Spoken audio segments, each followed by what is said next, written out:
Sejam bem-vindos ao canal Terror e Nonsense. Aqui vai encontrar histórias diretos do baú maldito. É recomendável ouvi-las com fone de ouvido. Não deixe de curtir e nos seguir aqui, ajuda bastante o nosso canal. Vamos para as histórias.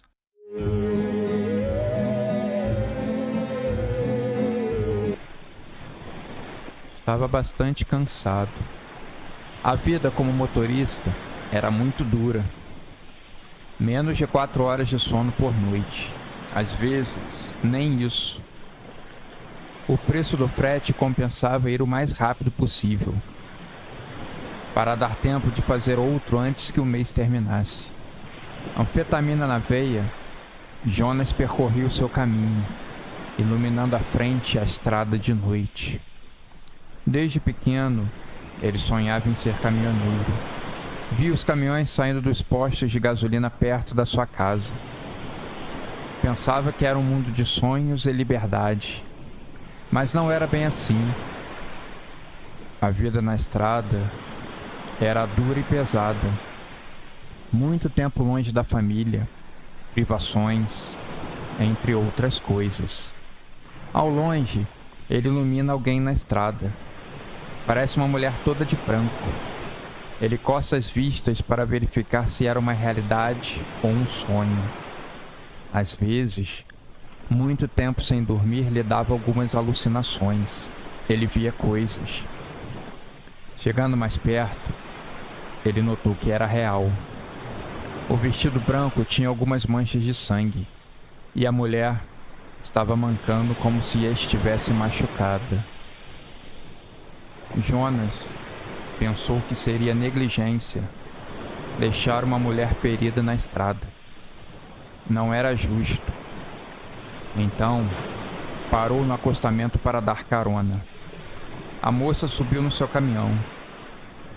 Ela disse que havia sido agredida pelo marido e que precisava fugir para o mais longe possível. "Quer que eu leve você na delegacia, moça?" Jonas falou já lamentando. Perderia um tempo precioso procurando uma delegacia próxima. Mas, para sua sorte, ela negou. Apenas pediu que ele seguisse em frente. Mas como a sorte nem sempre acompanha os justos, o azar daquele caminhoneiro foi ter pego a noiva da estrada. Em um momento de distração, quando ele tinha se abaixado para pegar um CD de música, ela retirou uma faca de dentro do seu vestido e acertou o pescoço do caminhoneiro, que no primeiro momento demonstrou surpresa. Depois tentou lutar. Em vão. Morreu ensanguentado dentro do seu caminhão. A noiva desapareceu, como ela sempre fazia. Alguns dias mais tarde, em uma reunião com o sindicato dos caminhoneiros, eles tentavam entender a chacina que estava ocorrendo. Vários motoristas mortos ao longo do país. Teve uma que sobreviveu e contou que era uma mulher atraente, vestida de noiva, pegando carona, que o atacou. Ele deu sorte de ter virado na hora e a facada ter pego de raspão. Ele relatou também uma briga e que ela simplesmente do nada desapareceu, do mesmo jeito que havia surgido na estrada. Ela simplesmente desapareceu no ar, como um espírito, como uma mulher fantasma. Lembrando desse fato, o homem fez o sinal da cruz. "Acho que nunca mais vou dormir em paz nessa vida. Todas as noites eu tenho dormido separado da minha esposa, no outro quarto, com todas as luzes acesas. Deus me livre a encontrá-la novamente." Os caminhoneiros estavam solidários com ele e com todas as famílias dos mortos na estrada. Era uma tragédia. Mas para tentar diminuir as incidências, eles montaram uma cartilha para os motoristas seguirem à risca. Não é uma coisa 100% certa, mas isso deve minimizar os casos dos mortos na estrada. Sabemos que não podemos contar com a polícia. Durante todo esse tempo, eles não têm nem pista da assassina. Acredito que por trás eles devem estar rindo de nós, dizendo que acreditamos em lendas urbanas e coisas do tipo. Mas a verdade é que temos que lutar. Tinha um caminhoneiro que estava no fundo da sala ouvindo tudo e tentando não rir. Mas é claro que na cabeça dele não existia noiva nenhuma. Era uma lenda para enganar e deixar os caminhoneiros assustados. Eles já tinham ouvido falar esse tipo de jogada antes. Colocar um empecilho na estrada. Dizer que os crimes estavam aumentando. Com isso, eles poderiam pedir mais nos fretes. Uma forma de ganhar dinheiro mais fácil. Embora Paulo não gostasse dessas coisas, ele poderia se beneficiar com isso. Afinal, quem não gosta de mais dinheiro? Ele acabou de beber a sua latinha de cerveja quando o líder dos caminhoneiros acabou sua fala, e as cartilhas haviam sido distribuídas. Sob uma chuva de aplausos, os caminhoneiros começaram a se dispersar e ir embora. Alguns dias mais tarde, Paulo negociou um ótimo frete, mas ele tinha um prazo bem apertado. Ele acelerava o máximo que podia pelas estradas do país. Ele ainda tinha na cabeça aquela história da noiva da estrada, mas ele achava que era balela. Colocou uma música de rock pesado no som para o manter acordado. Tomou uma anfetamina para se manter vivo e desperto e foi embora toda a vida. Parava em postos de gasolina movimentados. Embora ele não achasse besteira, ele seguia a cartilha ponto a ponto. Na verdade, já seguia antes, pois eram medidas de segurança. Mas teve uma hora, na estrada, que ele não estava aguentando de vontade de urinar. Sabia que era perigoso parar em qualquer lugar na estrada. O certo eram os postos movimentados. Mas ele não teria tempo de chegar em um. Avistou um posto de gasolina que estava fechado, muito escuro. Seria uma parada rápida. Desligou o caminhão e desceu com a lanterna. Iluminou o caminho. E chegou a um banheiro imundo, cheio de teias de aranha e sujeira. Fedia a mijo seco.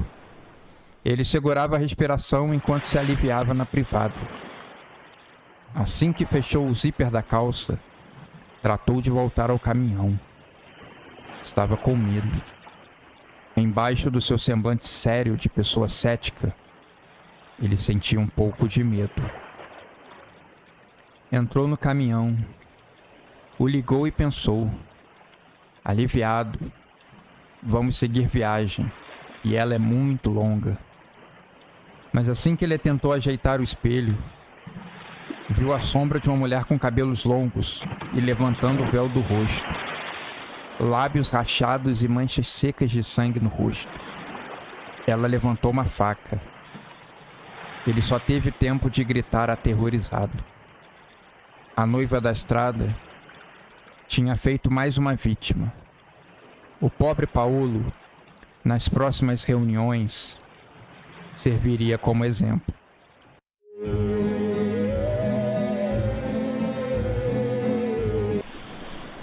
Em um dia qualquer, naquele colégio de ensino médio, uma jovem de nome Janice corria desabalada pelos corredores, empurrando algumas pessoas, quase escorregando no chão recém-limpo. Não pedia desculpas. Ela subiu correndo as escadas do prédio até o último andar. Não havia ninguém por perto nessa hora. Nenhuma palavra de carinho. Nenhum amigo para tentar impedir o que viria a acontecer.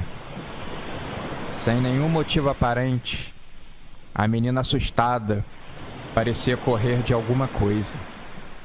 Nenhuma câmera de segurança captou o que seria essa coisa. Talvez uma paranoia momentânea. Ninguém sabe. Ela, no último andar, deu alguns passos para trás. Pelas câmeras, ela gesticulava como se fizesse gestos, querendo afastar alguém. Depois, ela deu um grito muito alto, que assustou os alunos em sala que estavam concentrados no estudo. Ela, em seu último ato, tentou esticar a mão para que alguém invisível a pegasse, mas não pegou. Ela voou e caiu estatelada no chão. Foi um alvoroço. A escola ainda estava em comoção.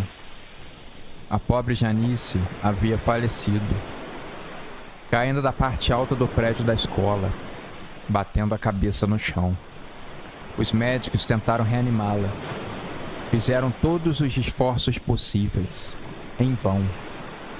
Os alunos colocavam flores e um cartaz enorme no lugar em que a jovem caiu. Muitos alunos ainda não se conformam e se perguntam: como ela caiu lá de cima? O que ela foi fazer lá no teto do prédio? Essa é a pergunta que alguns alunos querem responder. A Denise disse que viu o espírito da Janice no banheiro. Ela a chamava para algum lugar, mas ela ficou com medo e saiu correndo. Devemos acreditar? Perguntou Alan. O momento emocional faz com que as pessoas acabem vendo coisas até demais.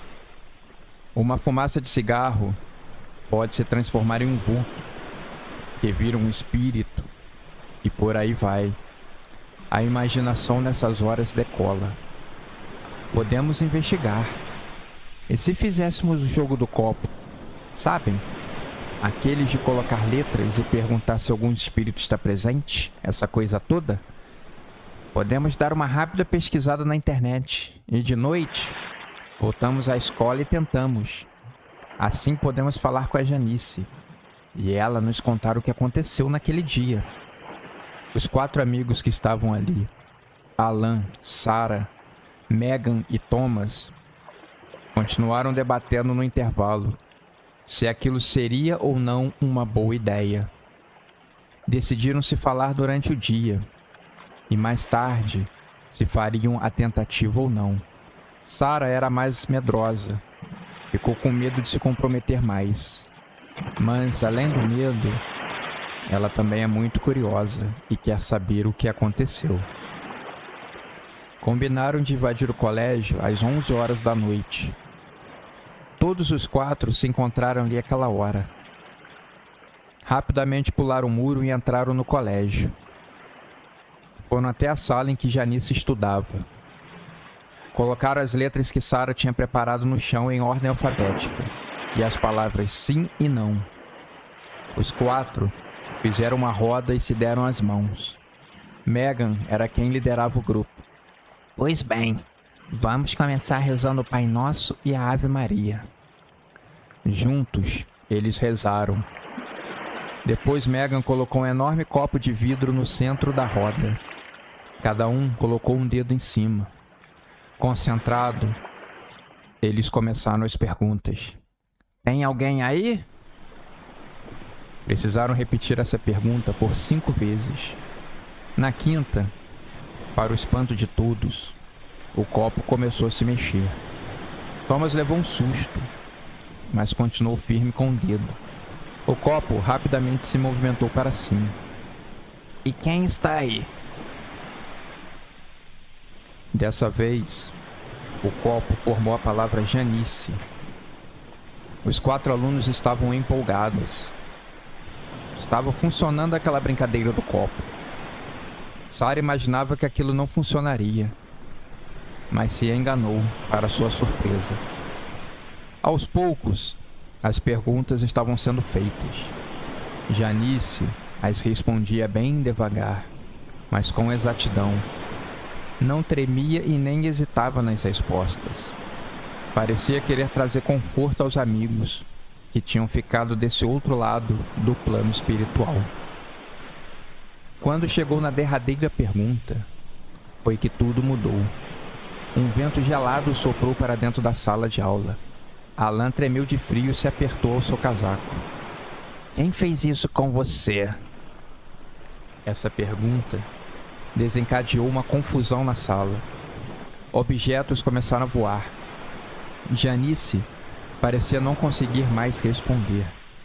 Presa por alguma coisa, os alunos tiraram as mãos do copo, que continuou se movendo freneticamente, até estourar em cima do pobre Alan, que entrou em um estado de transe catatônico.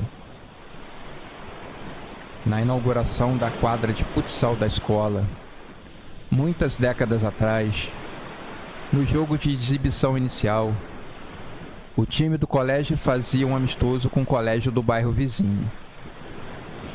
Em um determinado momento, um aluno de nome Pedro, que jogava nesse colégio, foi dar um carrinho em um adversário.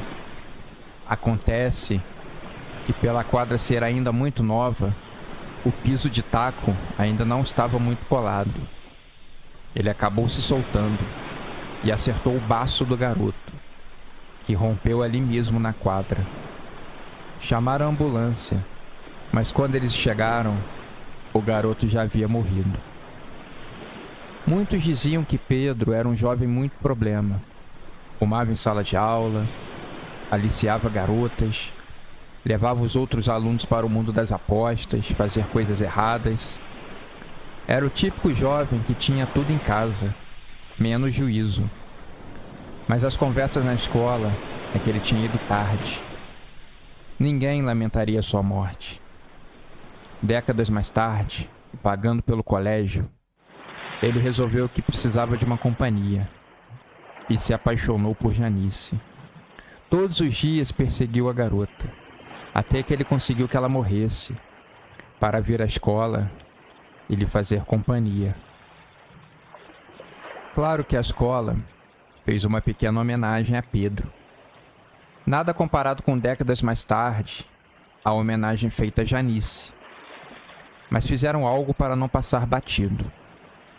Sarah batia no rosto de Alan, que acordou dando um salto e contou para elas a história, dizendo que precisavam colocar a pobre alma do jovem Pedro para descansar, que era um espírito errante que arrumava confusão.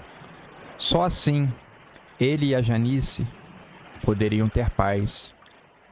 No dia seguinte, os 4 alunos convenceram a diretora da escola a trazer um padre, que fez uma longa oração na quadra da escola, colocando os espíritos dos jovens para descansar para sempre. A diretora achou uma foto antiga do jovem Pedro, a colocou em um mural perto da quadra, como uma forma de homenagem.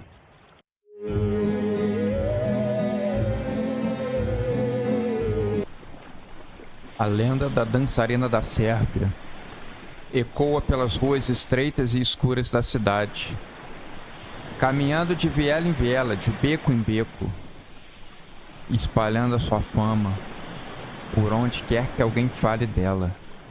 Existiam várias versões para sua lenda. A mais comum é que ela era uma bailarina muito talentosa. Ela levava uma vida normal, estudava de manhã, e de tarde à noite ela cansava os seus pés com o balé. Diziam ser muito boa no que fazia, bastante requisitada para eventos e danças. Mas conforme ela galgava mais sucesso, mais ela queria subir. Mas diziam que ela tinha um pequeno desvio na coluna, que com o tempo a fazia ficar menos tempo na ponta dos pés, o que afetava o seu desempenho. Tinha ido em vários especialistas, e todos com a mesma resposta: não tenho o que fazer. Alguns anos mais tarde, as pessoas não estavam querendo mais os seus trabalhos. Em uma equipe de dança, ela mais atrapalhava do que ajudava. Na alta dança, é isso que acontece. Você perde um pouco do ritmo e já era. A consideram ultrapassada e velha. A bailarina se sente praticamente obrigada a largar a dança e se dedicar a fazer outra coisa. é triste para a maioria das pessoas. A dançarina, desesperada, sabendo que o seu fim estava muito próximo, e nessa hora a imaginação das pessoas começa a fluir. Elas dizem que a bailarina fez um pacto com o diabo, em troca de fama e fortuna, e que o seu problema na coluna desaparecesse, sumisse, como a fumaça de um cigarro. Mas o diabo não a atendeu. Então, ela armou uma grande peça no mais famoso teatro da cidade. E assim, no dia da estreia da peça mais aguardada da década, que a dançarina deveria fazer parte, mas havia sido cortada devido ao seu problema, quando as cortinas vieram abaixo, ao invés dos aplausos da plateia, murmúrios e palavras de pessoas que não estavam entendendo nada, a bailarina jazia morta no palco, com os pulsos cortados. Uma tragédia. O que deveria ser uma noite de gala e de muita dança, foi uma noite de lamento e dor. Enterrada no cemitério da cidade, a sua lenda começou a surgir, ainda mais inflamada com os relatos de pessoas que trabalhavam no teatro, de zeladores aos artistas, todos dizendo que a bailarina aparecia de noite fazendo barulho e derrubando objetos, arranhando paredes e fazendo lâmpadas estourarem. Alguns anos se passaram. Nenhum evento vingou mais nesse teatro. As pessoas o ligavam à morte da dançarina. O destino do teatro acabou sendo o ostracismo. Até que o seu dono resolveu desativá-lo, o deixando abandonado, como um lembrete de um tempo de ouro que não volta mais. Falavam que o espírito da dançarina tomava conta do lugar e não deixava ninguém em paz. Volta e meia, alguém entrava escondido no teatro para ver a sua situação por dentro, mas era rapidamente expulso, dizendo que um espírito o havia mandado embora. Um grupo de jovens decidiu visitar o lugar, alguns anos mais tarde, munido de câmeras para tirar muitas fotos e fazer muitos vídeos, com o intuito sempre de colocar na internet e conseguir muitos seguidores. No começo, estava tudo muito calmo. Nenhum sinal de espírito, nada. Apenas alguns pequenos barulhos, que pode ser sinal que o prédio estava ficando velho. Nada muito absurdo. Tudo estava sendo registrado pelas câmeras. Os jovens caminharam por cada canto daquele lugar, esmiuçando cada mínimo espaço, em busca de alguma coisa que valesse a pena colocar na rede. Estavam começando a ficar frustrados por não acharem nada. Em um determinado momento, um deles pegou um isqueiro para acender um cigarro. Nessa hora, o isqueiro pulou da sua mão e caiu em cima de uma cortina. Depois desse evento, o teatro começou a pegar fogo. Os jovens desesperados tentaram recuperar suas câmeras para fugirem do local em chamas. Um deles olhou para trás e, antes que ficasse louco alguns dias depois no hospital, disse que havia visto uma moça de costas, dançando a música mais bela que ele já tinha ouvido. Ela dançava enquanto tudo lambia em chamas, fazendo da dança a sua arte final, enquanto o fogo servia de cenário caótico e ideal. Esse, que havia visto a bela dança, foi o único que não se recuperou totalmente. Todos os outros, em pouco tempo, já estavam na rua procurando novos lugares para explorar. Após a fatídica destruição do teatro, o mais belo que já fora construído naquele país, a lenda da dançarina da Sérvia continuou a existir. Dessa vez, ainda mais forte. Ela deixou o teatro de lado e passou a atuar nas ruas. Falavam que ela dançava às noites pelas ruas estreitas e vielas, sempre de costas para as pessoas, fazendo uma dança simples, porém sedutora. Muitos homens tentavam se aproximar para puxar uma amizade. Era nessa hora que, empunhando uma enorme tesoura, ela os matava. Algumas mortes, em circunstâncias parecidas, começaram a aparecer na cidade. O óbvio que a polícia tinha que trabalhar era com um serial killer. Mas nunca acharam essa pessoa, que sempre trabalhou na surdina. A dançarina continuou a fazer os seus shows pelas ruas do país. Ela estava mudando sempre de localidade, com dois intuitos: aumentar ainda mais a sua audiência e fama e não ser facilmente localizada pelas autoridades. O espetáculo nunca pode parar.